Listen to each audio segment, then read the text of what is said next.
కథ కాదు జీవితం.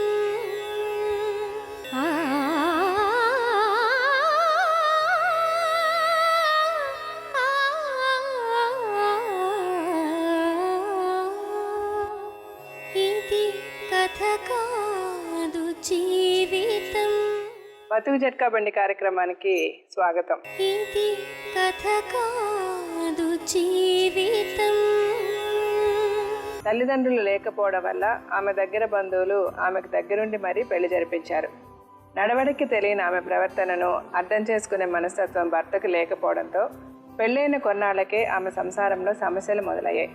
తాగుడికి బానిసైన భర్తను ఆమె నిలదీయడంతో భర్త ఆమెను అనుమానంతో వేధించేవాడు. అనుమానిస్తున్న భర్త ప్రవర్తనతో విసిగిపోయి తన జీవితాన్ని అగాధంలో పడేసుకున్న ఓ భార్య దుస్థితి ఈరోజు బతుకు జట్కా బండిలో. ఈమె పేరు అపర్ణ. అపర్ణకు తల్లిదండ్రులు లేకపోవడం వల్ల ఆమె దగ్గరి బంధువులు ఆమెను కృష్ణారెడ్డికిచ్చి పెళ్లి జరిపించారు. అపర్ణది చిన్నపిల్లల మనస్తత్వం అని, ఆమె ప్రవర్తనా విధానం వల్ల పెళ్లి జరిగిన కొన్ని రోజులకే సమస్య మొదలైందని కృష్ణారెడ్డి అంటున్నాడు. అపర్ణ మాత్రం తన భర్త తాగుడికి బానిసై బాధ్యత మర్చిపోయి ప్రవర్తించడం వల్ల ఆమె నిలదీయడంతో తనకు అనుమానాలు అంటగట్టి వేధించేవాడు అంటోంది. అనుమానంతో ఒకరికి ఒకరు దూరమైపోయిన తరువాత పెద్ద మనుషుల సమక్షంలో విడాకుల పత్రాలు రాసుకున్నప్పటికీ ఫోన్ చేసి వేధిస్తున్న భర్త వేధింపుల నుండి విముక్తి కల్పించమంటూ అపర్ణ, తనకు దూరమైన భార్యను తనతో కలిపి న్యాయం చేయమంటూ కృష్ణారెడ్డి బతుకు జట్కా బండిని ఆశ్రయించారు. తన బాధను మనతో చెప్పుకోవడానికి అపర్ణ తన బాబాయ్తో ఇక్కడికి వచ్చింది. నువ్వు ఆయనతో సంబంధం పెట్టుకున్నావని 24 గంటలు 24 అవర్స్ నన్ను రూమ్లో పడేసి కొట్టింది మేడం. తాగి రోడ్ల మీద పండుకున్నా. నేను ఎవరో సాయంతో లోపల హెల్ప్ తీసుకొని నేను లోపల తీసుకొచ్చిన వాళ్ళతో నువ్వు అక్రమ సంబంధం పెట్టుకున్నావు నువ్వు నన్ను బాగా తాగి వేధించేది మేము.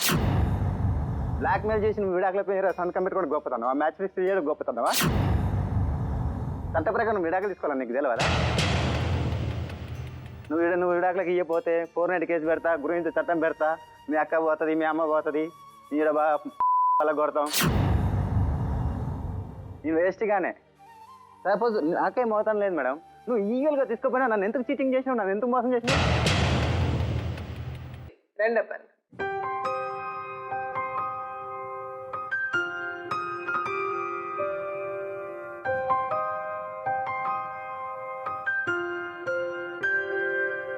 అపర్ణ, మీ వయసు ఎంతమ్మా? 22 మేడం. 22. ఏమైనా చదువుకున్నారా?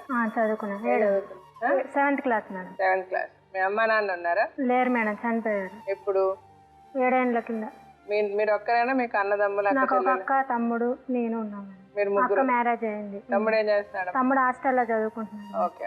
ఇప్పుడు అమ్మ నాన్న లేరు? లేరు మేడం. మీకు పెళ్ళి ఎన్ని సంవత్సరాలు అయింది? నా పెళ్ళయి 2012లో ఏప్రిల్ 29వ తారీఖు అయింది మేడం. మీ ఆయన ఏం చేస్తారు? Car driver madam. Car driver. అతను ఏమైనా చదువుకున్నాడా? అతను 9th చదివారు మేడం. సార్ చెప్పండి, ఏంటి మీకున్న ప్రాబ్లం ఏంటి? మేడం, నా పెళ్ళై 3 ఏళ్ళు అవుతుంది. ఈ 3 ఏళ్ళ నుంచి నా తాగుడు, అనుమానం, నన్ను కొట్టడం, ఎవరితో మాట్లాడినా అనుమానించడం, ఇష్టప్రవర్తంగా మాట్లాడడం, నన్ను అసలు ఏమని అడుగుతామన్నా పట్టించుకోకపోవడం, ఎందుకు ఏమిటి అని అడిగితే మటుకి నీకు అవసరమా, నేను తెచ్చిపెట్టట్లేనా అని అనడం, కొట్టడం ఇష్టం వచ్చినట్టు, ఎవరితో మాట్లాడినా అనుమానించడం. మా ఫ్రెండ్ ఒక ఆమె మేము కొన్ని రోజుల కింద తట్టన్నారం నాగోల్లో ఉన్నాం మేడం. అక్కడ మా తాగడం కొట్టడం చేస్తుంటే కాల్ చేయరు అన్నారు మేడం. ఇంటి ఓనర్ కాల్ చేయరు అంటే ఎందుకు వీళ్ళ రిలేషన్ మధ్యలో ఉంటే కొంచెమన్నా మార్పు వస్తుందేమోనని వాళ్ళ అక్క వాళ్ళ ఏరాళ్ళ రిలేషన్ దగ్గర అన్నారంలో ఉన్నాం మేడం. ఉన్నాక ఆయన కార్ డ్రైవింగ్ చేసేది, నేను అట్టల కంపెనీలో పనికి వెళ్ళేది మేడం. పనికి వెళ్ళేది రోజు ఆయన తాగొచ్చినా కూడా నేను ఇక ఆయన పొద్దునంతా వెళ్ళేది, పని చేసి నేను ఆయనని ఎందుకు అడిగేది, తాగని తిరగని ఏమైనా మారుతాడేమోనని ఆశతో ఉండేది మేడం. ఇన్ని రోజుల నుంచైనా ఇక మా పక్కన ఒక ఆమె చిన్నగా పరిచయం అయింది మేడం. ఇక వాళ్ళ మర్దితోటి నాకు అక్రమ సంబంధం ఉందని కడుతుంది మేడం. ఎందుకు వచ్చింది? ఊరినే మాట ఎందుకు వచ్చింది? ఒకరోజు ఛార్జర్ కోసమని అతను వ్యక్తి వచ్చేది మేడం. ఛార్జర్ కోసం వస్తే మా ఆడబిడ్డ పిల్ల నేను టీవీ చూస్తుంటే ఛార్జర్ ఇవా అని అన్నారు. అంటే ఛార్జర్ ఇచ్చేసినా మేడం. అతను ఎందుకు వచ్చాడు, ఎందుకు ఛార్జర్ ఇచ్చినావు నువ్వు, ఆయనకు నువ్వు ఎంతసేపు మాట్లాడిరు, ఏమిటికి వచ్చిండు ఆయన, ఎందుకు నీకు ఆయనకి ఏంటి సంబంధం చెప్పు అని ఆ పాప ముంగట్ని అడిగాడు. ఆ పాపను అడుగు, ఇప్పుడు నీ కళ్ళు కప్పైతే నేనేం చేయలేదు, ఆ పాప ఉంది, ఆ పాపను అడుగు ఏం చేసిర్రా అని అడుగు అంటే ఆ పాపను అడిగితే ఛార్జర్ కోసం వచ్చింది, అత్తమ్మ ఇచ్చిందని చెప్పింది. ఇచ్చినాక అది అక్కడితోటి వదిలేదు మేడం. నువ్వు ఆయనతో సంబంధం పెట్టుకున్నావని 24 గంటలు 24 అవర్స్ నన్ను రూమ్లో పడేసి కొట్టింది మేడం. ఆ పాప వాళ్ళు ఉన్నా కూడా చూడలేదు మేడం, కొట్టేది ఎవరితో మాట్లాడినే వాళ్ళతో అనుమానించేది నన్ను. ఆయన తాగి రోడ్ల మీద వండుకునేది మేడం. తాగి రోడ్ల మీద వండుకున్నా, నేను ఎవరో సాయంతో లోపల హెల్ప్ తీసుకొని నేను లోపల తీసుకొచ్చిన వాళ్ళతో నువ్వు అక్రమ సంబంధం పెట్టుకున్నావు నువ్వని నన్ను బాగా తాగి వేధించేది మేడం. మీరు డబ్బులు ఇచ్చారు అతనికి పెళ్ళప్పుడు? 10,000 కట్నం మాట్లాడుకున్నారు మేడం. వాళ్ళ అమ్మ నాన్న ఉన్నారా? వాళ్ళ అమ్మ నాన్నలు ఉన్నారు మేడం. మాట్లాడుకున్నప్పుడు లేరు. పెళ్ళైన తర్వాత వాళ్ళ ఇంటికి తీసుకెళ్ళాడా, మిమ్మల్ని ఎక్కడ తీసుకెళ్ళాడు? వాళ్ళ ఇంటికే తీసుకెళ్లారు మేడం. మీరు అందరూ మీ అత్తమ్మ అందరూ కలిసే ఉన్నారా మీరంతా? లేదు మేము ఎప్పుడు ఒక నెల 15 రోజులు ఉన్నాం అంతే మేడం. 15 రోజులు ఉన్నాం మేడం. తర్వాత ఎందుకు వెళ్ళిపోయారు? తర్వాతకి ఆయన సిటీలో కారు తోలుతా అన్నారు మేడం. కారు తోలుతా అంటే సిటీకి తీసుకెళ్లారు మేడం. మీ అత్తమ్మ మామ మంచోళ్ళనా? మా అత్త మామ మంచోళ్ళే మేడం. వాళ్ళ అమ్మ మాటలు కూడా కేర్ చేయడు మేడం. వాళ్ళ అమ్మకి నేను ఎన్నోసార్లు చెప్పాను మేడం, మీ అబ్బాయి ఇట్లా చేస్తున్నాడు, నా తప్పేందో ఆయన తప్పేందో వచ్చి చూడు అన్న కూడా పట్టించుకోలేదు మేడం. అనుమానించడం ఆయనకు, వేరే దాంట్లోకి వెళ్ళి ఫోన్లు చేసి మాట్లాడి నీకు నువ్వు నన్ను ప్రేమించినావు పెళ్లి చేసుకోవా అని రాంగ్ కాల్స్ మాట్లాడి ఆయనే వేరే సిమ్ తీసుకున్నాడు మేడం. ఏదైనా రాంగ్ కాల్స్ రాగానే ఆయనకి ఇచ్చేది మేడం. నేను ఫోను ఇట్లా వస్తుందా అంటే నేనే చేసిన, ఈ నెంబర్ నేనే చేసిన అని అంటున్నాడు మేడం. అంటే నువ్వే చేసినావు అంటావేంది, నువ్వు చేసి ఎందుకు చేస్తావు, నా మీద అనుమానం ఉండబట్టే కదా నువ్వు చేసిన అంటే అనుమానం లేదు, జోకు బట్టి దానికి చేసినాను అన్నాడు. 6 గంటలని పొద్దున ఇప్పుడు ఇంటి దగ్గర ఎప్పుడైనా ఉంటే మేడం ఎవరు బీర్ తాపిస్తానో వాళ్ళ దగ్గర పోతాడు మేడం. తాగొచ్చి న్యూసెన్స్ చేస్తాడు. కనీసం ఇంట్లో సామాన్లు కొనివ్వడం, ఇల్లు చూడడం అవన్నీ చేస్తాడా? అది కూడా చేయడం? అది కూడా చేయడు మేడం. గుదబెట్టుకున్న రోజులు కూడా ఉన్నాయి మేడం. నా మెడలో పుస్తకం తీసుకొని గుదబెట్టుకున్న రోజు కూడా ఉంది మేడం. మరి ఏం చేస్తాడు? సంపాదించిన డబ్బులు సంపాదించినంత తాగుడికి పెడతాడు మేడం. మీకేమి ఇవ్వడు? మాకేమి ఇవ్వడు. నీకేంటి, నేను తెస్తే వండి పెట్టి లేకుంటే కష్టం ఉండమని అంటాడు. నా గర్భసంచి ప్రాబ్లం ఉంది, ఆ డాక్టర్ అమ్మకి దగ్గర తీసుకెళ్తే 10-20 వేలు కావాలి, ఈ అమ్మాయి చాలా వీక్ ఉంది అని మీరు ఎందుకు పట్టించుకోరని ఆయన తిడితే మేడం, ఈయన బాగా తాగొచ్చి మీరు డాక్టర్లకు చేస్తారే పైసలు అన్నారు. కొట్టడం కూడా కడుపులో కొడతాడు మేడం. అంటే మీరు ఇతను ఇలా కొడుతున్నాడని ఎవరికి చెప్పలేదా? అందరు పక్కన నాకు కొట్టినప్పుడల్లా ఇక పక్కన నా అరుపులినే వచ్చేది మేడం. వచ్చి ఆపేది కూడా. ఆపిన కూడా మీరెవరు, నా పిల్లల దగ్గర మీరు నా పిల్లని నేను కొట్టుకుంటా అంటారు. మీ బాబాయ్తో చెప్పలేదా? మా బాబాయ్కి చెప్పాను మేడం. వచ్చారా మీ బాబాయ్? అడిగారా వచ్చి? మా బాబాయ్ వచ్చి అడిగారు మేడం, నా పిల్లని నేను కొట్టుకుంటున్నా, మీకేం అవసరం, వాళ్ళ ముంగట తప్పైంది సరే కొట్టని అంటాడు మేడం. రాత్రికి వాళ్ళు వెళ్ళిపోయినాక ఏం బీకిర్రు మీ వాళ్ళు వచ్చి నా ఏమైనా అంటాడు మేడం. మీరు ఏమైనా పోలీస్ కంప్లైంట్లో ఇచ్చారా? పోలీస్ కంప్లైంట్ అంటే ఆయన మీదనే చెక్ బౌన్స్ కేసు, కారు కొనుక్కుంటా అంటే చెక్ బౌన్స్ కేసు అయింది మేడం. సరే, ఇప్పుడు మీరు ఏం చేయాలనుకుంటున్నారు, ఏం కావాలనుకుంటున్నారా? ఏం చేయను మేడం. అంతకుముందు నన్ను అనుమానించి కొట్టి ఎల్లగొట్టాడు. అంటే మీరు ఇతను కొట్టినందుకు మీరు ఎప్పుడు పోలీస్ స్టేషన్లో కేసు ఏం పెట్టలేదు? పెట్టలేదు మేడం.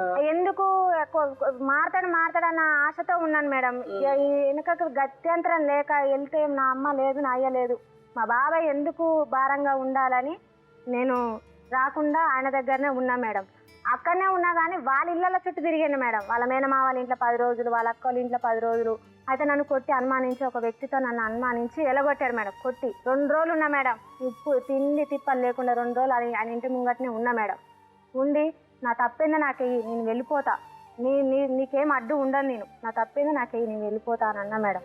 అన్నాక నీ తప్పు నీకెయ్యాలా, నేను వెయ్యను పో, నేను నా మరదల్ని చేసుకుంటా పెళ్ళి, నువ్వు అవసరం లేదు వెళ్ళు అని అన్నాడు మేడం. సరే అని నా ఊరికి నేను వచ్చాను మేడం. అంటే నేను మీరు తప్పు చేశారంటే మామూలుగా కూడా అతనితో పరిచయం మాట్లాడడం ఏమీ చేయలేదు మేడం. ఎవరితో మీరు మాట్లాడలేదు? ఇప్పుడు కేవలం అతనితో ఇప్పుడు మీకు సంబంధం కట్టి మిమ్మల్ని బయటకు పంపించేశారు. బయట అంతకుముందు కూడా అప్పిగూడలో ఛార్జీ పెట్టుకొని వచ్చిన అంతకుముందు కూడా అనుమానించాడు మేడం. నేను పెద్దగా పట్టించుకోవాలి, ఆయన అనుమానించినంత మాత్రం పెద్దగా పట్టించుకోలేదు మేడం. నన్ను ఇక నేను ఏగలేకపోయి నేను మా వాళ్ళ ఇంటికి వచ్చేసిన మేడం. వచ్చేసినాక కూడా నా పుస్తే నాకు ఇయ్యి, నువ్వు మెల్ల వేసుకొని తిరుగుతున్నందుకు నా పుస్తే నాకు ఇచ్చేసి నేను వేరే దాన్ని పెళ్లి చేసుకుంటా అన్నాడు మేడం. చాలాసార్లు అన్నాడు మేడం. ఈ మనిషి ఇంతే, ఇక ఈయనది అంటూ లేనే లేదు. ఈయన మారడు. ఇక నాది ఎప్పుడు చూసినా ఇదే బ్రతుకు. నాకెందుకు, నేను మా ఊర్లో కష్టం చేసుకోనన్న బతనని నేను వెళ్ళిపోయినా మేడం. ఇల్లు వదిలేసి వచ్చేసిన నేను. నాదేందో నాకు మీరేందో మీరు తీసుకొని పోరా అని అంటుంది మేడం రోజు ఫోన్లో. సరే నీ వాళ్ళని తీసుకురా, నీదేందో నీకు ఇచ్చేస్తాం, మాదేందో మేము తీసుకుంటాం, నీ వాళ్ళని తీసుకురా అన్నాం మేడం. వాళ్ళని తీసుకొచ్చింది మేడం. వాళ్ళ తరపున 10 మంది పెద్ద మనుషులు వచ్చారు మేడం. నా తరపున 10 మంది పెద్ద మనుషులు వచ్చారు. ఇదే పరిస్థితి, నేను రాను, నా తలకాయ బాగలు కొట్టాడు, నేను రాను, నా ప్రాణానికి ముప్పు ఉంది, రానంటే షాకులు తీసుకొస్తాడు, గ్యాస్ లీక్ చేస్తాడు, తాగినప్పుడు అలా కొలం చేస్తాడు, నాకొద్దు అనేసి నేను అన్నాను మేడం. ఇక నాదేందో నాకు అని అన్నాడు మేడం. ఆయనదేందో ఆయనకి అంటున్నాడు కదా. సరే ఒక బాండ్ పేపర్ మీద తెచ్చారు మేడం పెద్ద మనుషులు. విడి కాగితం చేశారు మేడం. విడిపోయేటట్టు చేశారు మేడం. పుస్తే నేల మీద పెట్టమన్నారు మేడం. పుస్తే పెట్టినాం మేడం. తీసుకొని వెళ్ళిపోయాడు మేడం. వెళ్ళిపోయినాక మేము ఇంట్లోకి ఇచ్చిన సామాన్లు, చీరలు అవి ఉంటాయి కదా, అవేం లేవు, అరక తిన్నదానికి ఇచ్చిన, అన్ని అమ్ముకున్నా అన్నాడు మేడం. మేము వదిలేసుకున్నాం మేడం. 30,000 ఎప్పుడు ఇస్తావు అన్నాం. అప్పుగా తీసుకెళ్ళాడు మేడం. ఇంతవరకు ఇవ్వలేదు. 3 ఏళ్ళ నుంచి మమ్మల్ని దిప్పుతూనే ఉన్నాడు. సరే 30,000 మీరు తీయకుండా ఏం లేదు, అసలు నీ ఎండ అన్నాను. అంటే 30,000 3 నెలలకు ఇస్తాను, 10 రోజులకు ఇస్తా అన్నాడు మేడం. 3 నెలలకు 10 రోజులకు అన్న చేసింది మేడం. చేసినాక ఆ 30,000 ఇస్తట్లేడని మేము ఆశ వదిలేసుకున్నాం మేడం. వదిలేసుకున్నాక ఆయన పుస్తే ఆయన తీసుకొని వెళ్ళిపోయాడు. ఇక వెళ్ళిపోయినాక మాకు ఫోన్లు చేసి రోజు టార్చర్ పెడుతున్నాడు. విడిగాయతో రాసుకున్నాక మళ్ళీ ఏంటి ఫోన్లు చేసి ఇక తాగినప్పుడు ఏం పని దొయ్యాక ఇక ఫోన్లు చేశాడు మేడం. ఒకవేళ నాకు తల్లిదండ్రులు లేరని మీరు ఏమైనా బలి మీద చేసి పంపించినా కూడా నేను ఏదైనా ఒకటి చేసుకుంటాను. మాకు ఇచ్చిన 10,000 కట్టం కూడా అడగలే మేము. సరే ఇప్పుడు అదంతా అయిపోయింది. ఇప్పుడు యాక్చువల్ గా అయితే మీరు విడిపోయి ఎవరికాళ్ళు ఉండాలి. ఇప్పుడు అతను మిమ్మల్ని వచ్చి గొడవ చేస్తున్నాడా? ఫోన్లు చేసి వాని బూతులు వినిపిస్తా. నిన్న ఎగ్జాక్ట్లీ 5:30 కూడా ఇలా ఫోన్ లో రికార్డ్ చేసిన. నారాజీ ఫోన్ చేసినాక, సార్ ఏమైంది, నా ఫోన్ చేశారు కదా, మరి ఎప్పుడు రావాలంటే నేను కనుక్కొని చెప్తాండి అన్నాడు. ఆ మధ్యలో ఫోన్ చేసి వాని ఇష్టం వచ్చినట్టు వాగుతుంది. చేయమంటే ఆన్ చేస్తా. సరే ఇప్పుడు మీకు కావాల్సింది ఏంటమ్మా? మీరేం రోజు టార్చర్ చేయడము, వాళ్ళ బావకు నాకు ఫోన్ చేయని గడియ ఉండదు, గంట ఉండదు. అర్థమైపోయింది. ఇప్పుడు నువ్వేం కావాలనుకుంటున్నావు? ఆయనతోటి ఏగి నేను అలసిపోయినా మేడం. నాకు ఆయనతోటి నాకు వద్దు. నేను ఆయనతోటి ఉండే కంటే నేను ఏ గుడి మెట్ల కాడైనా నేను సేవ చేసుకుంటుంటా గానీ నాకు ఆయన వద్దు మేడం. నేను నా తప్పో ఒప్పో నేను తెలుసుకొని మా వాళ్ళ దగ్గర నేను మా బాబాయ్ కాలు పట్టుకొని, మీరు ఆయన వద్దన్న కొద్ది నేను చేసుకున్న బాబాయ్ నాకు వద్దు, నేను ఆ మంచితో ఏగలేకపోతున్నామంటే సరే నీ ఇష్టం వచ్చినట్టు ఉండు, కానీ నేను చెప్పింది నాకు వద్దు మేడం. ఆయన తరపు నుంచి నేను విడాకుల పత్రం నాకు వద్దు. అతని దగ్గర నుంచి విడిపోవాలి. మిమ్మల్ని హింసించొద్దు. అతని పేరేమన్నారు? కృష్ణారెడ్డి. సరే ఇప్పుడు అతని పిలిచి ఒకసారి మాట్లాడదాం. రండి కృష్ణారెడ్డి.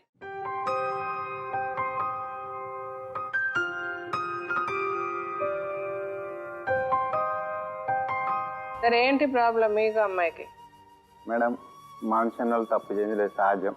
అయింది పోయింది, గతం గత. సరే నువ్వు తప్పు చేసినావు, సరే నువ్వు వెళ్ళిపోయినావు. సరే ఎవరు తప్పు చేశారు? ఆమె. అమ్మాయి తప్పు చేసి అమ్మాయి వెళ్ళిపోయిందా? మీరు మధ్యలో మాట్లాడకండి. మీరు ఎందుకు మాట్లాడుతున్నారు? మిమ్మల్ని అడిగా నాన్న. మేడం ఆవిడ ఈడ అబద్ధం చెప్పిన వాళ్ళ ఊరోళ్ళందరికీ సెల్ ఫోన్ రికార్డు వినిపించిన. అమ్మాయింది, నువ్వు ఆమెతో తిరగలేదా అన్నది. అంటే నువ్వు ఆయనతో తిరిగంటేనా అంటే నన్ను ఎందుకన్నా బాడకం అన్నది. ఆ రికార్డు వాళ్ళ ఊరోళ్ళందరూ తెలుసు మేడం. ఆ ఫోన్ కూడా గుంజుకూరు వాళ్ళే పోలీస్ స్టేషన్ పెట్టి కొట్టి ఇచ్చిర్రు. నా భార్య నాకు తప్పు చేసింది రెడ్ హ్యాండ్ చూసిన మేడం. మీరు మీకు అది చెప్పండి, అసలు మీరు పెళ్లి చేసుకున్నాక ఏమైంది, మీ ఇద్దరి మధ్య ప్రాబ్లం ఏంటి, కరెక్ట్ గా విషయం చెప్పాల్సిన మటుకు నిజాలు చెప్పండి. పెళ్లి చేసుకున్నాం అంతే హ్యాపీ మేడం, ఏ టెన్షన్ లేదు, దేవులారు లేదు. సపోజ్ ఫస్ట్ అంటే చిల్లర చిన్న అయ్యి మెయిన్ మ్యాటర్ మేడం, అమ్మాయి తప్పు చేసింది. నేను చూసేసి మీ కాదండి, మీరు పెళ్లి చేసుకొని బాగానే ఉన్నామంటే మీరు పెళ్లి చేసుకొని బాగోలేరని చెప్తుంది అమ్మాయి. పెళ్ళైనప్పటి నుంచి ఏ రోజు మీరు 24 గంటలు తాగడం, తిట్టడం, కొట్టడం తప్ప ఏ రోజు మీరు అమ్మాయిని బాగా చూసుకోలేదని చెప్తుంది అమ్మాయి.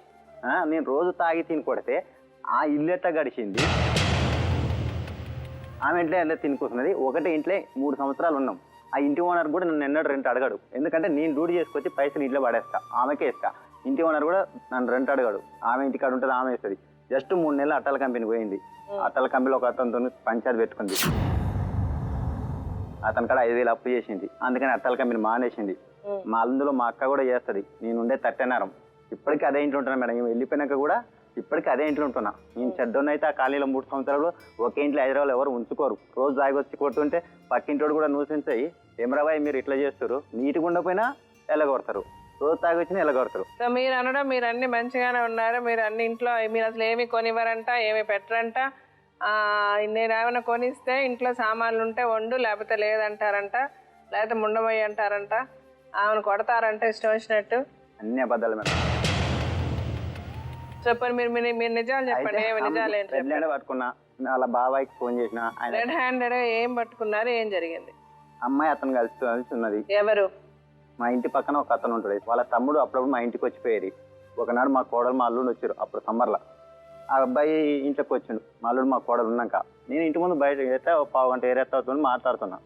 ఇంట్లోకి వస్తారకే మామూలుగా ఇట్లే ఉంటుంది మేడం డోరు. ఎందుకు వచ్చింది ఆ పిల్లగాడని నేను అన్న. అంటే ఛార్జర్కి వచ్చింది అన్నది. వాళ్ళ ఇంట్లో ఆల్రెడీ ఛార్జర్ ఉంది. వచ్చిన 5 నిమిషాలు ఛార్జర్ వరకపోతూ నేను పావు గంట గణకాడు ఉంది వచ్చేసినాను నేను అన్న. అంటే నీ అల్లుడు నీ కోడలు నీకు తప్పు చేసినాయి అట్టగా.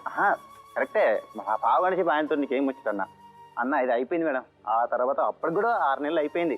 నాకు సరే డౌట్ వస్తుంది, అమ్మాయిని వదిలిపెట్టి కూడా నేను అనుమానం ఉంటే వర్షాకు పోయినా మేడం. నేను అమ్మాయిని వదిలిపెట్టి 15 రోజులు అనుమానం ఉన్నట్టు పెళ్ళాన్ని వదిలిపెట్టి వర్షాకు బోర్డుగా మేడం, లారీ డ్రైవర్గా.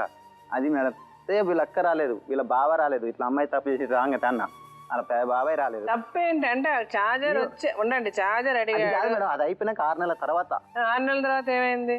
నేను మార్నింగ్ డ్యూటీ పోయినా, రోజు 6కి పోతా, ఈవినింగ్ 6కి వస్తా. ఆ రోజు 9ంటికి వచ్చిన, హెల్త్ బాగాలేదని. వస్తారకే ఇక మా ఇంటికి 2 తలుపులు ఉన్నాయి.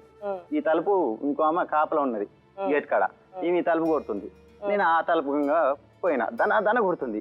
అపర్ణ అని డోర్ లెక్క కొడుతుంది. నన్ను చూసి గావుకాడ ఉన్నామే, దాని డోర్ కొడుతుంది. ఈ డోర్ ఎందుకు కొడుతుంది, నేను ఆ డోర్ వెళ్ళినా. అతను పాయింట్ వేసుకొని అంటే పట్టుకొనే బాత్రూంలోకి వెళ్ళిపోయాడు.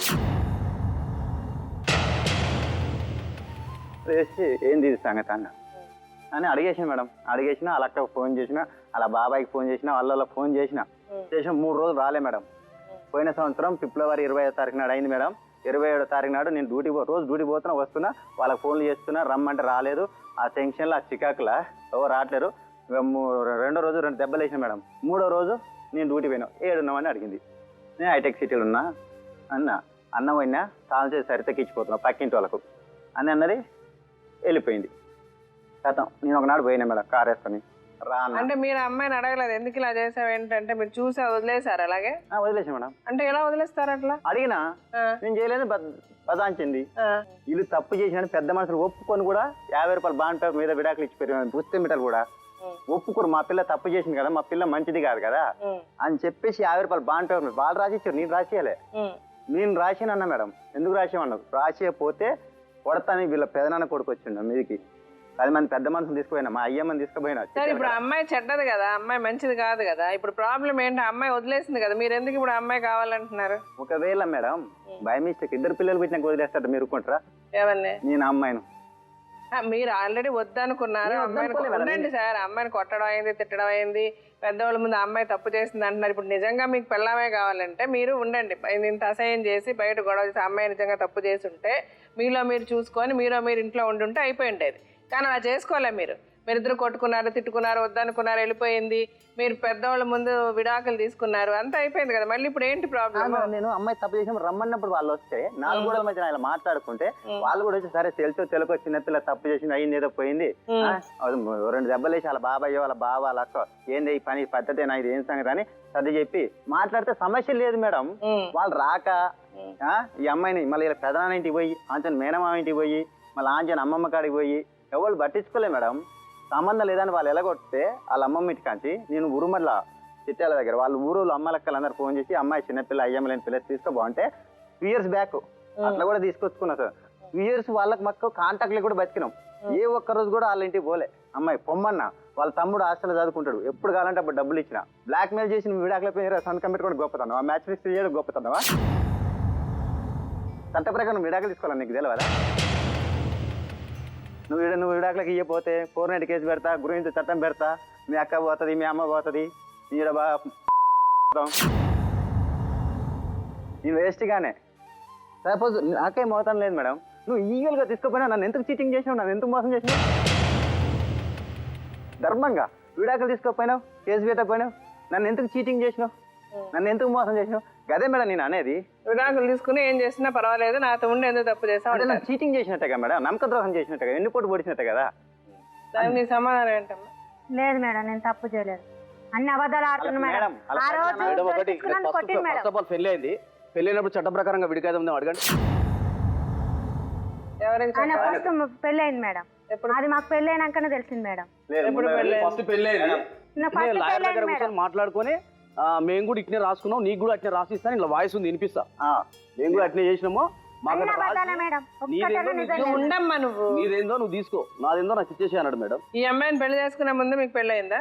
తెలుసు మేడం, పెళ్ళి అరే అయ్యిందా అంటే చెప్పవా? ఎవడో తెలుసు అని అడిగాను నేను. అయింది మేడం, పెళ్ళి అయిందా? అయింది. నువ్వు చెప్పావా అమ్మాయికి? చెప్పిన మేడం. ఎప్పుడు చెప్పావు? పెళ్లి చూపుల ముందే చెప్పిన. పెళ్లి చూపులు ముందు అట్ట చెప్తావు, పెళ్లి చూపులు ఎప్పుడే కలుస్తావు? మా అన్న సంబంధం చూస్తే నాకు పెళ్లి అయిందని ముందుగా చెప్పు, అట్లయితేనే నీ పెళ్లి చూపుల చెప్పు వేరే, చెప్పా వేరే. వచ్చినాడు కూడా చెప్పిన మేడం. పెళ్లి నువ్వు చూపులకు కూడా. చెప్పావా? చెప్పిన మేడం. ఎవరికి చెప్పావు? ఆ అమ్మాయికి నాకు ఆల్రెడీ పెళ్లి చెప్తే అని చెప్పిన. ఏమంది? ఆయన పర్లేదు అన్నది. ఉమ్. అమ్మాయి వాళ్ళ ఫ్రెండ్ చెప్పాడు అమ్మ అతను నీకు? చెప్పలేదు మేడం. అమ్మ ఆవిడ ఎందుకు వదిలేశారు మీరు? ఆమె అప్పుడు కొంచెం నాకు మైండ్ మెచ్యూరిటీ లేదు మేడం, ఆమె కొంచెం తప్పులు ఇప్పుడు చేసి. మెచ్యూరిటీ ఉందా మీకు మైండ్? ఉంది మేడం. ఆవిడ ఏం తప్పులు చేసింది? అందరూ తప్పులు చేస్తారు మీ దగ్గరికి వచ్చిన వాళ్ళంతా. ఆవిడే తప్పు చేసింది, ఈవిడ తప్పు చేసింది. అమ్మాయి అబద్ధాలు ఆడింది. ఏంది ఇట్లా అబద్ధాలు ఆడుతావు చేసాను, కానీ నేను ఇట్నే ఆడతా, నా ఇష్టం, నేను మంచిదాన్ని కాదని నువ్వు అనుకున్న కృష్ణాడి, నువ్వు మంచి అమ్మాయిని చేసుకో, నువ్వు హ్యాపీగా ఉండు. అవును, అదే నాకు కూడా ఇప్పుడు ఆమె ఇప్పుడు నీతో మీకు ఆవిడకి అదే ప్రాబ్లము, ఈవిడికి అదే ప్రాబ్లం. సో ఇద్దరికి ఒకే ప్రాబ్లం వచ్చినప్పుడు ప్రాబ్లం ఆళ్ళతోనా మీతోనా? మీ మొదటి భార్యకి ప్రాబ్లం అదే మీతో. ఉమ్. నేను మంచిదాన్ని కాదు, నువ్వు నన్ను నమ్మవు, నేను అబద్ధాలు ఆడుతున్నా, నేను ఏదో మోసం చేశానా, నువ్వు నన్ను అన్నావు కదా, నువ్వు నాకు వద్దని ఆవిడ వెళ్ళిపోయింది.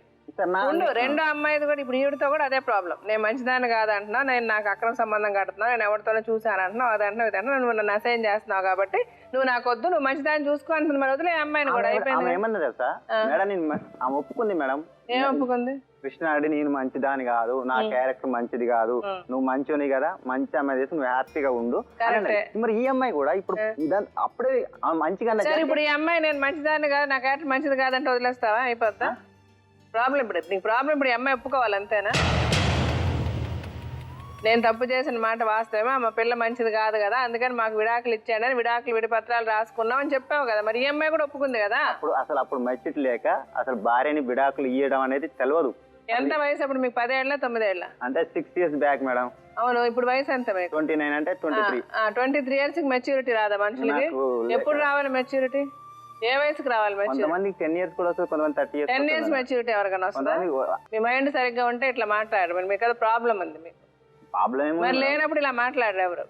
23 ఏళ్ళకి మెచ్యూరిటీ రాకపోవడం ఏంటండి? నిజాలు మాట్లాడుకుందాం, కరెక్ట్గా మాట్లాడుకుందాం. మీ మొదటి భార్యకి అదే ప్రాబ్లం, రెండో భార్యతోనే అదే ప్రాబ్లం, రేపు ఇంకొకళ్ళు మూడో వాళ్ళని చేసుకున్నా మీకు అదే ప్రాబ్లం వస్తుంది. ఎందుకంటే మీకు బేసిక్గా అనుమానం.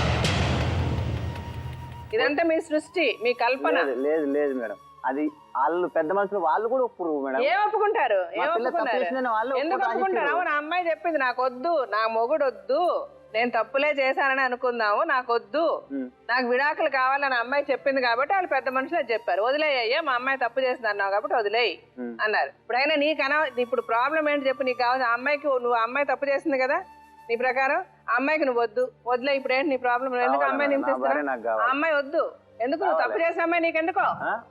తెలుసో తెలక తప్పు చేసి తెలుసో తెలియక అమ్మాయి అరే నేను చెప్తా, తెలిసే చేసింది, నువ్వు ఎదవ కాబట్టి తెలిసే తప్పు చేసింది. అమ్మాయికి వద్దు, నువ్వు అమ్మాయిని వదిలే. నీకెందుకు? నీ దగ్గరికి ఎందుకు అమ్మాయి రావాలి? అమ్మాయి ఎందుకు రావాలి? పెళ్లి చేసుకున్నా, కష్టం వచ్చిన పెళ్లి చేసుకున్నావు, నువ్వు పెళ్లి చేసుకున్నావు సరిగ్గా చూసుకోలేదు కాబట్టి, నువ్వు ఎదవలాగా అమ్మాయిని అనుమానించావు కాబట్టి, ఇప్పుడు నా ముందే వచ్చి 10 మంది ముందు నా పెళ్ళం ఎవరితో పడుకుందని చెప్తున్నావు కాబట్టి నీలాంటి మొగుడితో సంసారం అమ్మాయికి వద్దు. నువ్వు నమ్ముకున్నాడు అయితే పెళ్ళాన్ని మంచిగా చూసుకుంటావు, పెళ్ళం మంచిగానే ఉంటుంది. నీ మొదటి పెళ్ళం అలాగే వెళ్ళిపోయింది. ఇంకా నీతో ప్రాబ్లం నీతోనే, వాళ్ళతో కాదు. సో ఇప్పుడు ఆ అమ్మాయికి వద్దంటుంది, నీకెందుకు కావాలి అమ్మాయి? నేను జీవితాంతం తోడుంటా, కష్టమైన సుఖమైన పంచుకుంటా. ఏ విధంగా కష్టమైన సుఖాన్ని పంచుకుంటావు? పంచాయతీలు పెట్టి అమ్మాయిని కొట్టి తలబద్దలు కొట్టి పోలీస్ స్టేషన్కి వెళ్ళి అమ్మాయి తలబద్దలు కొట్టి ఇంట్లో పెట్టి నీకు పూజ చేస్తారా? పోలీస్ స్టేషన్ తీసుకెళ్ళినప్పుడు వస్తా, కొట్టుడు అసలు కొట్టే సమస్య ఉండకపోగా. ఎందుకు రావాలి? నువ్వు ఇంట్లో రూమ్ లో పెట్టి కొట్టినప్పుడు ఎందుకు రావాలి అమ్మాయి నీతో? మరి రమ్మన్నప్పుడు రావాలి కదా. ఎందుకు రావాలి? నువ్వు కొడుతుంటే రానని చెప్పింది కదా అమ్మాయి. ఎందుకు రాను అని చెప్పి అమ్మాయి ఇంట్లో ఉన్నప్పుడు అమ్మాయి ఇంటికి వెళ్ళి నువ్వు ఎందుకు కొట్టావు అమ్మాయి? ఇప్పుడు నీకేం కావాలి చెప్పు, అమ్మాయికి ఏం కావాలి చెప్పిన అమ్మాయికి నువ్వు వద్దు, నీకేం కావాలి చెప్పు. నా భార్య కావాలి మేడం. నీకు భార్య నీకు రాదు, ఎందుకు రాదు నేను తర్వాత చెప్తా. నీకు సమాధానం చెప్పే ముందు ఇక డాక్టర్ గారు లాయర్ గారు వస్తారు, ఈ ప్రోగ్రామ్ నువ్వు చూసే ఉంటావు. వాళ్ళిద్దరిని పిలిస్తే వాళ్ళిద్దరు మాట్లాడతారు, వాళ్ళిద్దరు చెప్తారు నీకున్న పిచ్చి ఏంటని.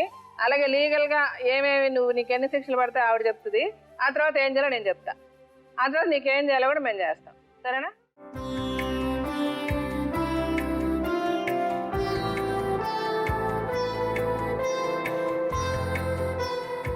అపర్ణ కృష్ణారెడ్డి వీళ్ళ కేసు మొత్తం మీరు విన్నారు కదా సార్. ఇతను ఆ అమ్మాయి ఎంత పెద్ద తప్పు చేసినా ఈయన క్షమించేసి వాళ్ళందరినీ పిలిచి వెయిట్ చేసి రాకపోతే ఈ అమ్మాయి వెళ్ళిపోయింది. అదే ఆయన వర్షన్. ఈ అమ్మాయి ఏమో ఏమీ చేయకుండా కనీసం పక్కన అతనితో కూడా మాట్లాడదు. చార్జర్ అతను వచ్చి ఈ అమ్మాయిని అడుగుతాడు. అందుకే వాళ్ళ ఆయనకి అనుమానం ఈ అమ్మాయి చెప్పండి. కానీ ఒకటి ఏంటంటే అమ్మాయిలో చాలా క్లారిటీ ఉంది, నాకు హస్బెండ్ వద్దు. ఇతనేమో అన్ని కరెక్ట్, అన్ని ఒప్పేసుకుని విడాకులు ఇచ్చాక కూడా నాకు భార్య కావాలి. మీరు చెప్పండి మేడం. ఇప్పుడు అపర్ణ కృష్ణారెడ్డి వీళ్ళ పెళ్లి సంసారం అన్నది విషయం మాట్లాడుకునే ముందే ఈ ప్రధానమైనటువంటి అంశం ఇక్కడ చాలా ముఖ్య పాత్ర పోషిస్తున్నటువంటి ఒక అంశం ఏంటంటే అనుమానం. దాని గురించి ఒక్కసారి మనం మాట్లాడుకోవాలి. ఎందుకంటే పదే పదే మనం అనుమానం గురించి మాట్లాడుకుంటాం, కానీ అనుమానం అన్నది ఒక సింగిల్ అంశం కిందే మాట్లాడుకుంటాం. కానీ అనుమానాల్లో కూడా వాటిని ఇంగ్లీష్లో టెక్నికల్గా సైకలాజికల్గా డెల్యూజన్స్ అంటూ ఉంటారు. అంటే చాలా సంసారాల్లో ఇవి చూస్తూ ఉంటాం. అనుమానం యూజువల్గా రెండు రకాలుగా, అంటే మ్యారేజ్ అయినటువంటి పెళ్ళైనటువంటి భార్యాభర్తల మధ్యన ఉండేటటువంటి అనుమానం రెండు రకాలు ఉంటుంది. ఒకటి నమ్మకం లేకపోవటం వల్ల ఏర్పడేటటువంటి అనుమానం, రెండోది ప్రేమ లేకపోవటం వల్ల ఏర్పడేటటువంటి అనుమానం. ఈ ప్రేమ లేకపోవటం వల్ల ఏర్పడేటటువంటి అనుమానం దీన్ని ఫాల్స్ అనుమానం అని అంటాం. అంటే అబద్ధపు అనుమానం. అంటే ఏంటంటే అనుమానాన్ని ఒక అస్త్రం కింద వాడుకుని అవతల వాళ్ళని హింసించేటటువంటి ప్రయత్నం చేయటం. వాస్తవానికి ఆ వ్యక్తికి భర్తకైనా అవనండి, భార్యకైనా అవనండి, అనుమానం అన్నది ఉండదు. కానీ ఏదో విధంగా ఈ అమ్మాయిని ఏదో విధంగా హింస పెట్టాలి అనేటటువంటి ఉద్దేశంతో అనుమానం అనేటటువంటి అస్త్రాన్ని ఉపయోగించి ఆ వెపన్తో వాళ్ళని హింస పెట్టి మానసికంగా వాళ్ళని హింసించి బాధ పెట్టడం. రెండో రకమైనటువంటి అనుమానం ఏంటంటే నమ్మకం లేకపోతే ఏర్పడేటటువంటి అనుమానం. నమ్మకం లేకపోతే ఏర్పడేటటువంటి అనుమానాన్ని నిజమైనటువంటి అనుమానం అంటాం. ఏదైనా అనుమానం అన్నది అనుమానమే, దానివల్ల అవతల వ్యక్తి కంప్లీట్గా క్షీణించిపోయి హింసపడి బాధపడటం అన్నది సహజం. ఈ నమ్మకం లేకపోయేటటువంటి అనుమానంలో చాలా ప్రమాదాలు ఉన్నాయి. ఇందులో ఏంటంటే ప్రధానమైనటువంటి అంశం ఏంటంటే అనుమానం పడేటటువంటి వ్యక్తికి ఖచ్చితంగా అవతల వ్యక్తి తప్పు చేస్తుంది అనేటటువంటిది బాగా బలపడిపోతూ ఉంటుంది. అంటే ఇది రివర్స్ ఆర్డర్లో పనిచేసేటటువంటి మానసిక సమస్య. అంటే ఏమవుతుందంటే ఇక్కడ ఫస్ట్ ఫిక్స్ అయిపోతారు, ఈ అమ్మాయి ఖచ్చితంగా అవతల వ్యక్తితో ఉంది అనేటటువంటి ఫిక్సేషన్కి ఫస్ట్ ఫిక్స్ అయిపోతారు. అంటే ట్రీట్మెంట్ మొదలు పెట్టిన తర్వాత డాక్టర్ డయాగ్నోసిస్ చేసినట్టుగా అనమాట. తర్వాత ఏం చేస్తారంటే కనుక దీని చుట్టూరు ఉండేటటువంటి ఆధారాలు వెతుక్కునేటటువంటి ప్రయత్నం చేస్తారు. అతను కారు వేసుకుని ఊర్లు తిరగచ్చు, లేకపోతే కాల్ సెంటర్స్కి వెళ్ళొచ్చు, ఎక్కడికన్నా వెళ్ళొచ్చు, కానీ పని చేస్తాడు చేయడు అనేటటువంటి అంశం కాదు. అనుమానం పడేటటువంటి వ్యక్తులందరూ కూడా శుభ్రంగా పని చేసుకుంటూ ఉంటారు, అదేం తప్పులేదు. కానీ వాళ్ళ మైండ్ ఎప్పుడూ కూడా ఇంటి చుట్టూరే తిరుగుతూ ఉంటుంది. శరీరం ఎక్కడో ఉంటుంది, మైండ్ మాత్రం ఇంటి చుట్టూరు తిరుగుతూ ఉంటుంది. దీన్ని ఇన్సైట్లెస్ అనుమానం అంటారు. అంటే ఏంటంటే వాళ్ళకి అంతా కూడా వాళ్ళ అనుమానం మీద అనుమానం ఉండదన్నమాట. అయితే మేడం ఇక్కడ ఫస్ట్ అపర్ణ సైకాలజీ గురించి మనం మాట్లాడుకుంటే, అపర్ణ తెలివితేటలకు సంబంధించినటువంటి రెండు ముఖ్యమైనటువంటి అంశాలు ఏంటంటే తను సైకలాజికల్గా ఒకటి ఒక సిచ్యువేషన్ కానీ ఒక పరిస్థితిని కానీ, అంటే బాబాయ్గా మీరు కూడా వినాలి అనంతరెడ్డి గారు, ఎందుకంటే తండ్రి తర్వాత తండ్రి పాత్రలో పోషించి మీ చాలా గొప్ప వ్యక్తిత్వం మీది, దాని గురించి కూడా నేను మాట్లాడతా. ఒక సిచ్యువేషన్ కానీ ఒక పరిస్థితిని కానీ ఒక మనిషిని కానీ విశ్లేషించేటటువంటి కెపాసిటీ ఈ అమ్మాయికి లేదు మేడం. నెంబర్ 2 ఏంటంటే వినేటటువంటి ఓపిక కూడా ఈ అమ్మాయికి లేదు. పెద్దల తరహాలో మీరు వచ్చి అమ్మ తండ్రి పాత్రలో నేనున్నాను, నువ్వు తీసుకునేటటువంటి స్టెప్ తప్పు అని మీరు కానీ లేకపోతే మీ పెద్దల్లుడు కానీ వచ్చి మాట్లాడేటటువంటి సమయంలో ఈ అమ్మాయి కొద్దిగా వినేటటువంటి ఓపిక తెచ్చుకుని ఉంటే కనుక ఈరోజు ఇటువంటి దిక్కుతోచినటువంటి పరిస్థితుల్లో ఇలా ఉండేటటువంటి పరిస్థితి ఉండేది కాదేమో. కానీ ఇక్కడ జరిగినటువంటిది ఏంటంటే ఆ అమ్మాయి అప్పుడు ఆ సిచ్యువేషన్ ఏవైతే ఫ్యాక్ట్స్ మీరు తన కళ్ళెదురుగుంటా చూపెట్టారో అవి తను నమ్మటానికి ఇష్టపడలేదు అని చెప్పి ఒక విషయం. అంటే ఏంటంటే ఇప్పుడు తండ్రి లేడు, తల్లిదండ్రులు చాలా భయంకరమైనటువంటి పరిస్థితుల్లో చనిపోయారు, ఆ విషయం కూడా నాకు తెలుసు. అయితే ఏంటంటే అటువంటి షాక్లో ఉండేటటువంటి ఆ అమ్మాయి తండ్రి పాత్రలో మిమ్మల్ని చూసి మిమ్మల్ని పూర్తి స్థాయిలో నమ్ముంటే కనుక ఈ పరిస్థితి వచ్చి ఉండేది కాదు. ఆ అమ్మాయికి ఆ టైంలో అపనమ్మకం అన్నది ఉంది. అమ్మో వీళ్ళు నన్ను చేతులు దులుపుకునేటటువంటి పరిస్థితి ఏదన్నా చేస్తున్నారమ్మో అనేటటువంటి అభద్రతతో మీరు ఆ అమ్మాయిని నమ్మారు, కానీ ఆ అమ్మాయి మిమ్మల్ని నమ్మలేదు కాబట్టి తొందరపడి ఇతన్ని పెళ్లి చేసి. అంటే ఏంటంటే మీలాంటి గొప్ప వ్యక్తులు చాలామంది ఉంటారు. నాకెందుకులే, నా పిల్లలు నా సంసారమే నాకు ఎక్కువ, ఈ అమ్మాయిని తెచ్చుకుని నా నెత్తిని పెట్టుకుని నా భార్యకి నేను సమాధానం చెప్పుకోవాల్సినటువంటి ఆ పరిస్థితి ఏంటి అని చాలామంది మీలాంటి బాబాయిలు అనుకునేటటువంటి రోజులు ఇది. ఎందుకంటే రెక్కాడితే కానీ డొక్కాడినటువంటి పరిస్థితి అయినా కానీ మీరు మనసు పెద్ద చేసుకుని ఆ అమ్మాయికి ఒక మంచి దిక్కు దారి చూపెట్టేటువంటి ప్రయత్నం మీరు చేసినా కూడా ఆ అమ్మాయి అర్థం చేసుకోకపోవటం వల్ల ఈరోజు ఈ పరిస్థితి ఏర్పడింది. ఇంకొక విషయం ఏంటంటే మేడం ముఖ్యంగా అపర్ణది అడ్జస్ట్మెంట్. అంటే ఏ పెళ్లిలో అన్నా కూడా ప్రధానమైనటువంటి అంశాలు ఏంటంటే సర్దుకోవటం, దిద్దుకోవటం. ఇక్కడ కరెక్టే, ఈ మనిషి యొక్క సైకాలజీ ఏంటన్నది నేను చెప్తాను. అతను చాలా కాన్ఫిడెంట్గా మేడం కిందాక బల్లగుద్ది సమాధానాలు చెప్తున్నా కూడా అతని సైకాలజీలో ఉండేటటువంటి ప్రధానమైన వీక్నెస్ నేను చెప్పినా కూడా ఇంకా అపర్ణకు మాత్రం ఒక ముఖ్యమైనటువంటి అంశం ఏంటంటే ఏ పెళ్లిలో అన్నా కూడా కొద్దిగా వ్యవధి, కొద్ది టైం పడుతుంది. దాన్ని అడ్జస్ట్మెంట్ అంటారు. ఈ అడ్జస్ట్మెంట్లో ముఖ్యంగా కావాల్సింది ఏంటంటే మన వీక్నెసెస్ ఏమన్నా ఉంటే కనుక అవి దిద్దుకోవటం, అవతల వాళ్ళ వీక్నెసెస్ ఏమన్నా చూసి సర్దుకోవటం. ఇది చాలా ప్రతి సంసారంలో ఉండవలసినటువంటి ముఖ్య అంశం. ఆ విషయంలో అపర్ణ లోపించిందేమో అని నా ఆలోచన. అయితే ఇక్కడ ఎందుకు అడ్జస్ట్మెంట్ వెళ్ళగానే మరి అంత కోరి చేసుకున్నటువంటి అమ్మాయి మరి అడ్జస్ట్ అవ్వకుండా ఎందుకు ఉంది అంటే కనుక ఇక్కడ ఎప్పుడు కూడా ఈ అమ్మాయికి ఒక ఆలోచన వెంటాడుతుంది. నేను పెద్దల్ని ధిక్కరించి ఈ మనిషిని పెళ్లి చేసుకున్నాను, నిజంగా నేను అనుకున్నటువంటి మంచి పరిస్థితులు ఇతనితో నాకు వస్తాయా రావా అనేటటువంటి క్వశ్చన్ మార్కు పెళ్ళైన మొదటి రోజు నుంచి అపర్ణకు ఉంది. అయితే ఏమైందంటే దానికి తగ్గట్టుగానే ఆ అమ్మాయి కర్మో దురదృష్టమో ఏంటో మనకు తెలియదు, కానీ ఈ మనిషి కూడా అలాగే ఉండటం వల్ల తను ఖచ్చితంగా ఒక ఫిక్సేషన్కి అయితే వచ్చేసింది. నేను వేసినటువంటి అడుగు తప్పు అనేటటువంటిది. ఇంకా పెళ్లి సంసారం ప్రారంభం ఇస్తూనే తన అనుమానంతోనే మొదలైందనమాట. అవ్వదు, జరగదు, ఇంకేం అవ్వదు, ఇంకా నా జీవితం ఇంతే, నేను తప్పు చేశానని. ఇంకా ఆటోమేటిక్గా ఇతని హింస, ఇతని బాధలు, ఇతని వేదన మొదలైంది. ఇంకా దానికి తోడు ఇంకేంటంటే ఇంకా అమ్మాయికి పూర్తిగా ఈ పెళ్ళి అంటే నమ్మకం అన్నది చచ్చిపోయింది. కృష్ణారెడ్డి విషయానికి వస్తే మేడం, ఈ పాటకి మీకే అది చాలా వరకు అర్థమై ఉంటుంది.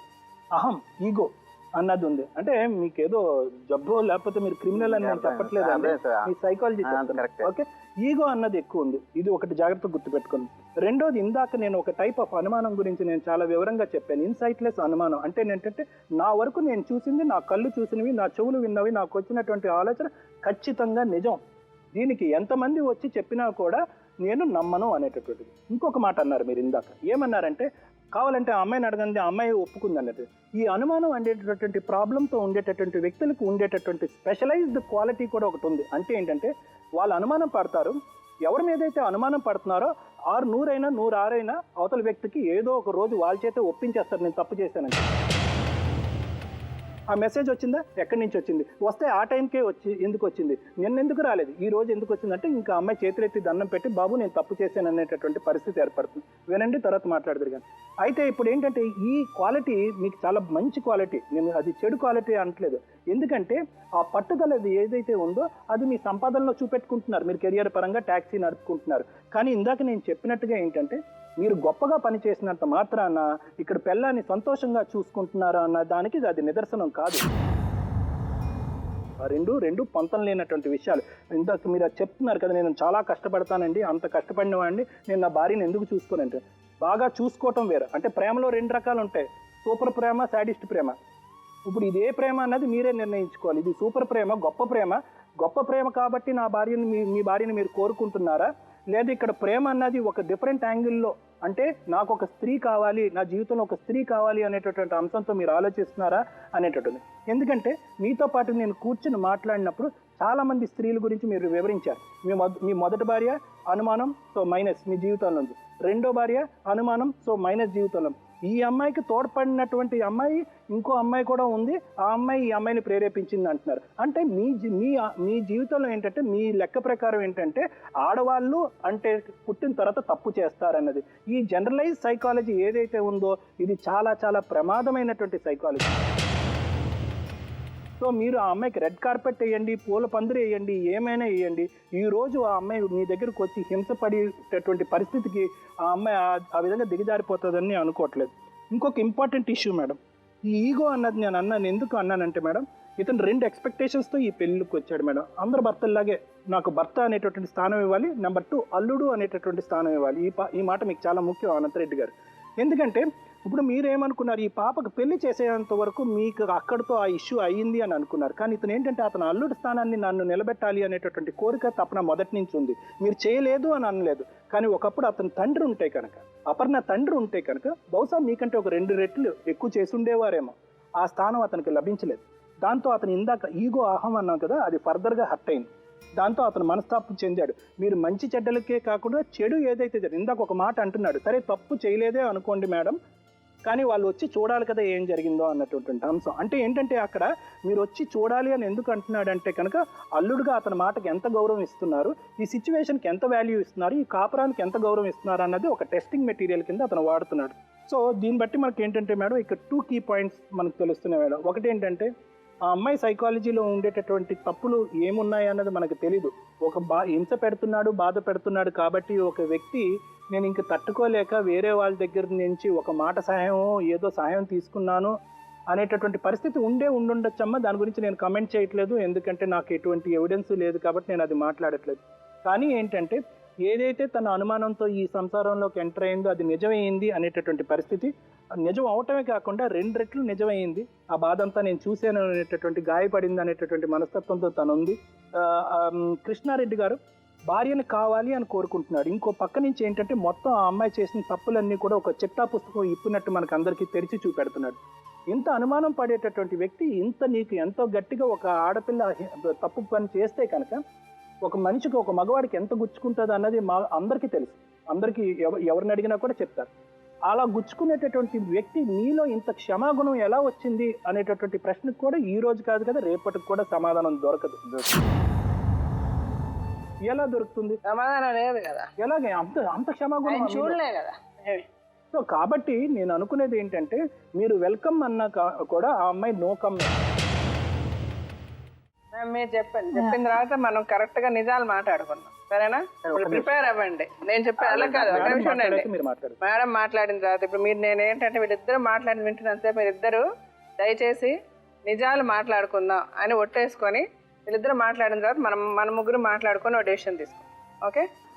కృష్ణారెడ్డి మరి ఫస్ట్ మ్యారేజ్ గురించి ఆయన ఎలా విడాకులు తీసుకున్నారో అనేది ప్రాపర్గా ఎవిడెన్స్ అయితే లేదు మేడం. అంటే మేబీ ఈ సెకండ్ మ్యారేజ్లో ఎట్లాగైతే ఈ 50 రూపీస్ స్టాంప్ పేపర్ మీద ఎట్లయితే రాసుకున్నారో అలానే విడిపోయారో ఏమో అనే ఒక అనుమానం. ఎందుకంటే ఫస్ట్ మ్యారేజ్ ఎప్పుడైతే మీరు లీగల్గా తీసుకున్నారు అని అంటే ఇన్ని గొడవలు వచ్చినప్పుడు ఎప్పుడైనా కూడా ఆ పేపర్ ఆ అమ్మాయికి చూపించో లేకపోతే వాళ్ళకందరికి చూపించో మీరు ఆ ప్రయత్నం అనేది చేసేవారు. కాకపోతే అది ఎక్కడ చేయలేదు కనుక ఆ మ్యారేజ్ మీరు ఎలా తీసుకున్నారు అనేది ఏంటండి చూసింది ఉన్నాయి మేడం. ఇప్పటికి లీగల్ గానే మీరు తీసుకున్నారు. లాయర్ ముందు ఒకటండి, డైవర్స్ అనేది ఎప్పుడూ కూడా ఒకటి గుర్తుపెట్టుకోండి, లాయర్ల ముందు పెద్ద మనుషుల ముందు రాసుకుంటే అది డైవర్స్ కిందకి రాదు.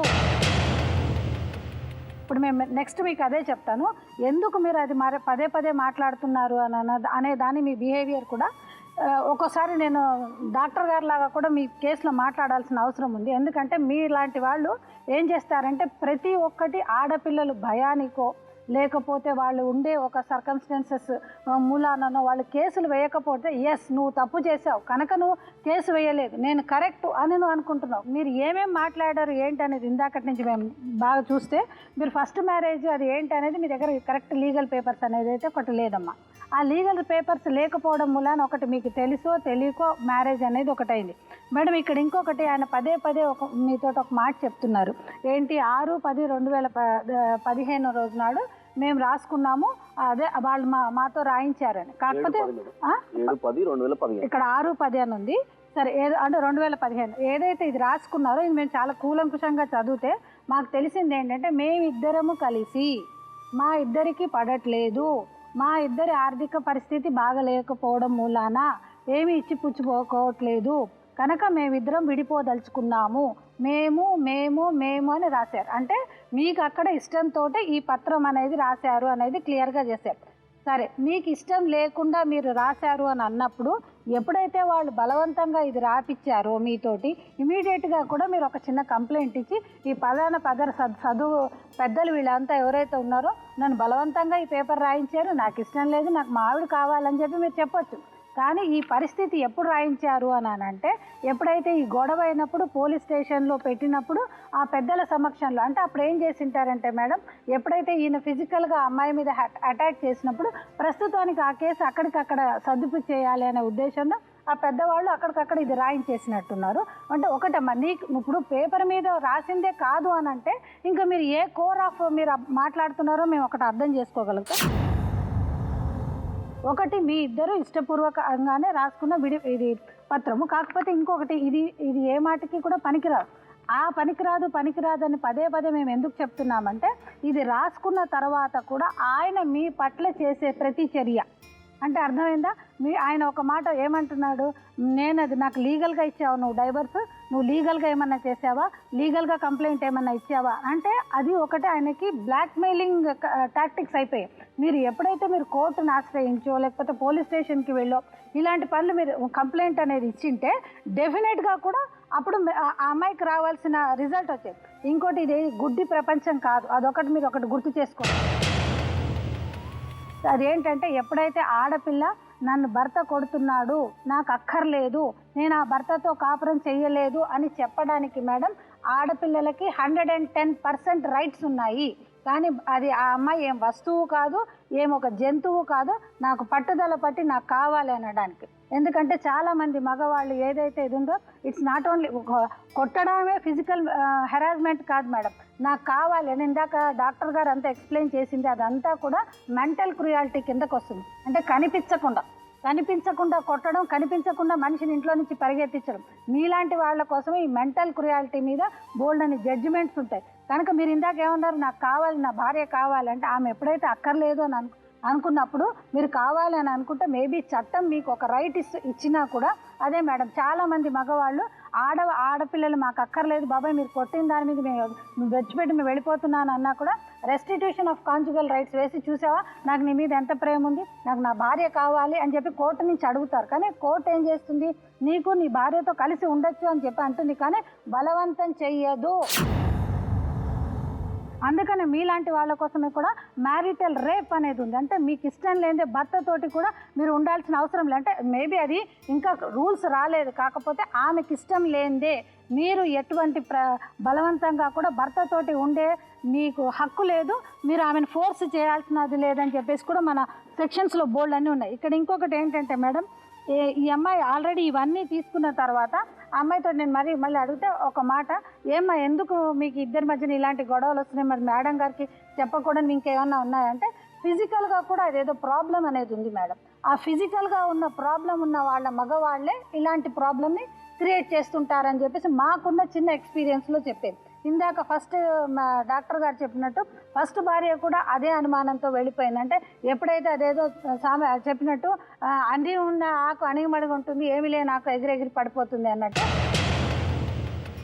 మీరు మీ ఉండే ఇన్ఫీరియారిటీ కాంప్లెక్స్ని సుపీరియారిటీ దానిలో చూపించుకోవడానికి అమ్మాయితో నేను చాలా ప్రయత్నం చేశాను. ఏమ్మా ఏంటంటే ప్రతిసారి కొడతాడు అంటే ఏ ఆడపిల్ల అయినా కూడా ఎప్పుడైనా కూడా ఇలాంటి క్వశ్చన్స్ అంటే మేము ఎందుకు చెప్పాల్సిన అవసరం ఉంటుందంటే ఇలాంటి వాళ్ళ కోసమే కూడా అమ్మ ఇన్ కెమెరా ప్రొసీడింగ్స్ అని ఉంటాయి కోర్టులో. మీరు ఒకవేళ మీరు భయపడవచ్చు, అమ్మో నన్ను రేపొద్దున కోర్టులో ఇలా ఫిజికల్గా నేను ఉన్నానా లేదా అని చెప్పేసి కోర్టులో నన్ను అడుగుతారంటే మీకు రైట్ ఉందమ్మా. ఎస్, నేను ఎవరి ముందు నా పర్సనల్ విషయాలు చెప్పదలుచుకోలేదు, నాకు ఇన్ కెమెరా ప్రొసీడింగ్స్ కావాలని మీరు ఒక్క మాట మీ అడ్వకేట్ కానీ మీరు జడ్జి గారి ముందు కానీ ఒక్క మాట చెప్పినప్పుడు అందరూ వెళ్ళిపోవాలి. నీ పర్సనల్ విషయాలు కేవలం గోప్యంగా నీ మధ్య ఆయన మధ్య జరిగే అవకాశం. అంటే మన లాలో ఇన్ని రైట్స్ మీకున్నాయి. మేము పదే మీకు ఎందుకు చెప్తున్నామంటే మీరు భయపడకూడదు. మీకు ఎప్పుడైనా ఫిజికల్ అబ్యూజ్ అనేది వచ్చినప్పుడు ఇమీడియట్గా ఒక కంప్లైంట్ అన్నా కూడా మీరు ఇవ్వాలి. అది ఇవ్వని పక్షంలో డెఫినెట్గా కూడా ఎదుటి వాళ్ళు అడ్వాంటేజ్గా తీసుకునేది. ఇంకొక మాట కూడా ఈ అమ్మాయి ఒక మాట అనిందండి, మా దగ్గర డబ్బులు లేవు, మేము కోర్టుకు వెళ్ళలేమండి, మేము ఖర్చులు పెట్టుకోలేము. అమ్మ మీలాంటి వాళ్ళ కోసమే లీగల్ సర్వీసెస్ అథారిటీస్ అని ఉంటాయి. కేవలము ఆడపిల్లలకి, పెద్దవాళ్ళకి, చిన్నపిల్లలకి మన గవర్నమెంట్ ఫ్రీగా మీరు వెళ్ళి కోర్టులో జడ్జి గారి ముందు నేను అడ్వకేట్ని పెట్టుకునే పరిస్థితి లేదండి, నాకు ఫ్రీ లీగల్ ఎయిడ్ కావాలి అని అన్నప్పుడు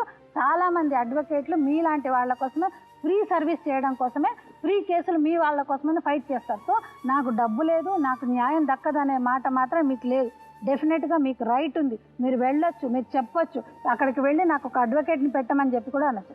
ఆ ప్రక్రియలోనే ఈ అమ్మాయి ఎప్పుడైతే ఈయన లీగల్గా డైవర్స్ తీసుకోలేదో మేడం ఆయన చాలా బలం అయిపోతాడు. ఎందుకంటే ఒక మ్యారిటల్ టై ఉంది, నాకు హక్కు ఉంది, నా భార్య ఉందని, నా భార్య అక్కడ ఉంది, నా భార్య రావాలని. కానీ ఒకటి ఎప్పుడైతే ఆ అమ్మాయి ఇందాక కూడా చెప్పాను భువనగిరి కోర్టులో ఆల్రెడీ డైవర్స్ అనేది ఫైల్ చేసేసింది మేడం. అది అపియరెన్స్ అంటే ఫస్ట్ అపియరెన్స్ అంటే ఆ అబ్బాయికి సమన్స్ వెళ్తాయి. వెళ్ళిన తర్వాత కోర్టులో మీరు వెళ్ళాలి. సమన్స్ ఇందాక మీరు ఒక మాట చెప్పారు, సమన్స్ భార్య భర్తలకు మధ్యన తప్ప మీ వాళ్ళందరికీ ఇవ్వరండి. ఎప్పుడైతే డైవర్స్ అనేది మొగుడు పెళ్ళాల మధ్య, ఈమె ఎప్పుడైతే ఆయన ఆ అబ్బాయి తోటి థ్రెట్ ఉందో ఇమీడియట్గా ఇప్పుడైనా కూడా డైవర్స్ వేసిన తర్వాత కూడా, డైవర్స్ వేయకముందు కూడా, డైవర్స్ జరుగుతున్నప్పుడు కూడా ఎప్పుడైనా కూడా మీరు సెక్షన్ 498A అనేదన్నా, తర్వాతనేమో ఆయన మీ మీద ఫిజికల్గా ఏదైనా ట్రెస్ చేసే సెక్షన్ 323 ఆఫ్ IPC అవన్నీ ఏవైనా కూడా ఎందుకు మేము పదే పదే చెప్తున్నామంటేమా అవి లేకపోవడం మూలాన మీరు భయస్తులాగా ఉండి కేవలము ఎంతమంది ఆడపిల్లలు మేడం చాలా సిగ్గుచేటు అనిపిస్తుంది కోర్టుకు వచ్చి ఆయన దగ్గర నుంచి మమ్మల్ని వదిలిపిస్తే చాలు అని చాలా దీనంగా అడుగుతున్నారు. ఎవరు మీరు? మీకేం హక్కు ఉంది? కేవలం పెళ్లి చేసుకున్నాం కనుక లీగల్గా విడిపోవాలి కనుక అంత దీనంగా వాళ్ళు కోర్టును అడుగుతుంటే మన లీగాలిటీస్లో ఉండే కొన్ని లూప్ హోల్స్ని వాళ్ళు అడ్డంగా తీసుకొని నేను మీకు ఇవ్వను, మీ సంగతి చూస్తాను, లోవర్ కోర్ట్ అయిపోతే హైకోర్టుకి వెళ్తాను, సుప్రీంకోర్టుకి వెళ్తాను అని అంట. మేబీ ఆ చిన్న చిన్న పొరపాట్లు మన లాలో ఉన్నా కూడా దేశం గొడ్డుపోలేదు. జడ్జీలకు ఎప్పుడైతే ఆ సీట్లో కూర్చున్నారో ఎవరు కరెక్టో ఎవరు రాంగో అనే పిటిషన్ ఇమీడియట్గా వేసిన వెంటనే తెలుస్తుంది. అబద్ధాలు చెప్పకుండా నిజంగా మీరు చెప్పినప్పుడు డెఫినెట్గా కూడా మీకు కావాల్సిన రైట్లు మీకు వస్తాయి. ఇంకోటి ఏంటంటే ఈ పేపర్ ఏదైతే ఉందో ఇది మీది విడిపోయే పత్రం అయితే కాదమ్మా. ఈ పత్రం మాత్రం చాలా ఇంపార్టెంట్ డాక్యుమెంట్ లాగా నువ్వు రేపొద్దున కోర్టులో పెట్టుకునే అవకాశం అయితే ఉంది. ఇంకోటి మేడం, ఇక్కడ ఎవరైతే ఈ పెద్దలు అయితే వీళ్ళందరూ ఉన్నారో వీళ్ళందరినీ కూడా అమ్మాయి వాళ్ళు ఎవిడెన్స్ లాగా పిలుచుకుంటే డెఫినెట్గా కూడా నిజం ఏంటి అనేది తెలుస్తుంది. నీకు కావాల్సిన రైటు నువ్వు ఎందుకు కోర్టుకు వెళ్తున్నావు అనేది నీకు డెఫినెట్గా వచ్చే అవకాశాలు ఉన్నాయి. కాకపోతే ఏంటంటే ప్రాపర్ టైంలో ప్రాపర్ రైట్గా అది నువ్వు కేసులు వేయాల్సిన అవసరం అయితే ఇప్పుడైతే వచ్చిందమ్మా. నేను చెప్తాను. మీరు చెప్పారు కదా మేడం, చట్టంలో ఇన్ని ఉన్నాయి, ఇన్ని అవకాశాలు ఉన్నాయని. వీళ్ళకి ఓపిక లేదు. ప్రాబ్లం ఏంటంటే మీరు యాక్చువల్గా ఏం చేయాలో చేయరు. మీకు తొందరపాటు, మీకు అహంకారం, మీకు ఈగో. నువ్వు 101కి 10 సార్లు మీరు ఇందాక అన్నారు మా బాబాయ్ వాళ్ళు చూసుకున్నారు మా అమ్మ చనిపోయిన తర్వాత అందుకని నేను ఉన్నానని అన్నారా మీరు? బట్ ఎంతవరకు నిలబడ్డారు మీరు? ఆ పెళ్లి చేసుకునే ముందే ఆలోచించి ఉండాలి కదా. అది సరే చేసుకున్న తర్వాత మరి వాళ్ళకి ఏ విధంగా మీరు హెల్ప్ చేశారు? వాళ్ళకి ఇంకా ఎక్కువ బర్డెన్ అయ్యారా, తక్కువ బర్డెన్ అయ్యారా? కనీసం వాళ్ళు చెప్పినట్టు పెళ్లి చేసుకుని ఉంటే వేరేగా ఉండేది. పోనీ అంతవరకు ఆగుంటే ఏదో మీరు చదువుకునేవారు, మీరు పని చేసుకునేవారు, అక్కడితో వదిలేది. ఇప్పుడు అవసరమా వాళ్ళకి రోడ్లు బట్టి ఇట్లా తిరిగి, పోలీస్ స్టేషన్ బట్టి తిరిగి, కోర్టుల చుట్టూ తిరిగి, వాళ్ళతో తిట్టించుకొని, అతనితో ఫోన్లో నానా మాటలు అనిపించుకొని? నేను నా భార్యను తీసుకొని పోతాను, పోలీస్ స్టేషన్ పెట్టి కొట్టి నేను ఊరినే తీసుకెళ్ళి పోలీస్ స్టేషన్లో పెడతారా? నువ్వు అమ్మాయిని కొట్టావు కాబట్టి పోలీస్ స్టేషన్లో పెట్టారు. ఎవరు తీసుకెళ్ళా నేను పోలీస్ స్టేషన్కి? కొట్టావా లేదా? మేడం ఆమె నా మీద నువ్వు అమ్మాయిని కొట్టావా లేదా? మేడం మీరు నన్ను బలవంతంగా ఒప్పిస్తారు కానీ నువ్వు అమ్మాయిని కొట్టావా లేదా? ఎవరు నేను బలవంతంగా ఒప్పిస్తా? నువ్వు అమ్మాయిని కొట్టావా లేదా? మేడం ఇప్పుడు నేను అడిగిన దానికి ఆమె కొట్టావా లేదా? చెప్పయ్యా. చెప్పు మరి ఫస్ట్. ఆ అమ్మాయి కొట్టిందని మీదకి వచ్చింది. అమ్మాయి ప్లేట్ పక్కా పడేసి నా మీదకి వచ్చింది. వచ్చినప్పుడు నీకు ఎందుకే వచ్చే తినే కూర్చుందా కూర్చో అని నూకేసిన అంతే. అది వాళ్ళ ఊళ్ళో అల్లం కొట్టేంత నాకు లేదు. ఇది వినవయ్యా, ఇలా నూకేస్తే అమ్మాయి తలకంత దెబ్బలు తగిలి రక్తం వచ్చింది, అవునా? గోడగా తగిలింది మేడం వాళ్ళ ఇంట్లో. అంటే ఇలా నూకేస్తే మేడం మామూలుగా పిచ్చోడు అనుకుంటున్నావు ఇక్కడ? కొట్టినోడు మగోడు అయితే కొట్టానని చెప్పు.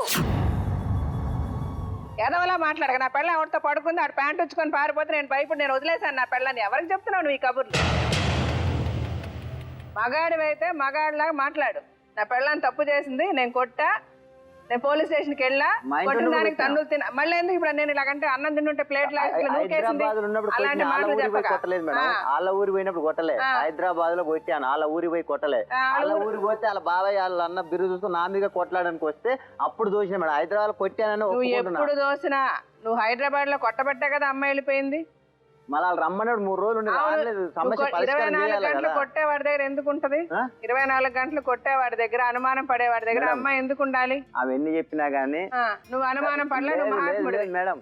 అవన్నీ చెప్పినా నా మనసుకు తెలుసు, వాళ్ళ మనసుకు తెలుసు. సరే వీడికి వచ్చి అబద్ధం చెప్పినా గానీ కాదుగా, నీ మనసుకి ఏం తెలుసు చెప్పు. నేను అమ్మాయిని అయితే మంచిగా చూసుకోను మేడం, అందరు తెలుసు. నువ్వు మంచిగా చూసుకున్నావు కాబట్టి పక్కింటోడితో పడుకుంది పారిపోయిందని చెప్పావు, ఓకే.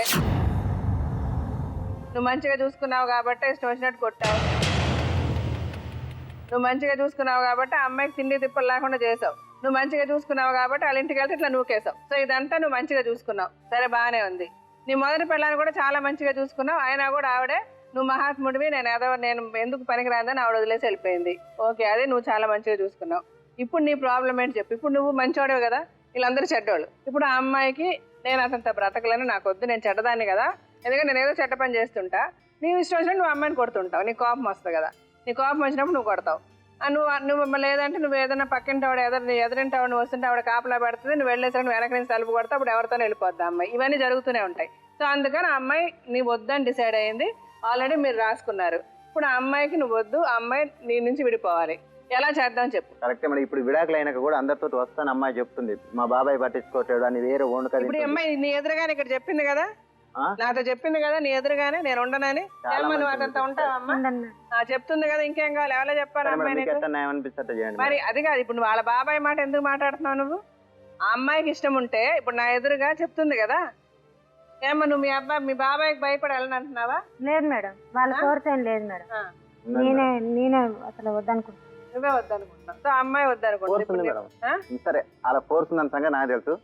సరే, ఇప్పటికీ ఆ అమ్మాయి లైఫ్ సగం ఖరాబ్ చేసి ఇప్పుడు ఆయన ఫోర్స్ పెట్టుకుని ఆయన ఏం చేసుకోవాలనుకుంటున్నాడు అమ్మాయి? నీ ఉద్దేశం ఏంటి? అమ్మాయికి తెలుసు ఆమె వస్తుందని సంగతి నాకు తెలుసు, అమ్మాయికి మనసు ఉందని సంగతి నాకు తెలుసు, నేను తీసుకుపోతాను ఆమెకు కూడా తెలుసు, మా ఇద్దరు కలవాలని ఉన్నదని సంగతి నాకు తెలుసు.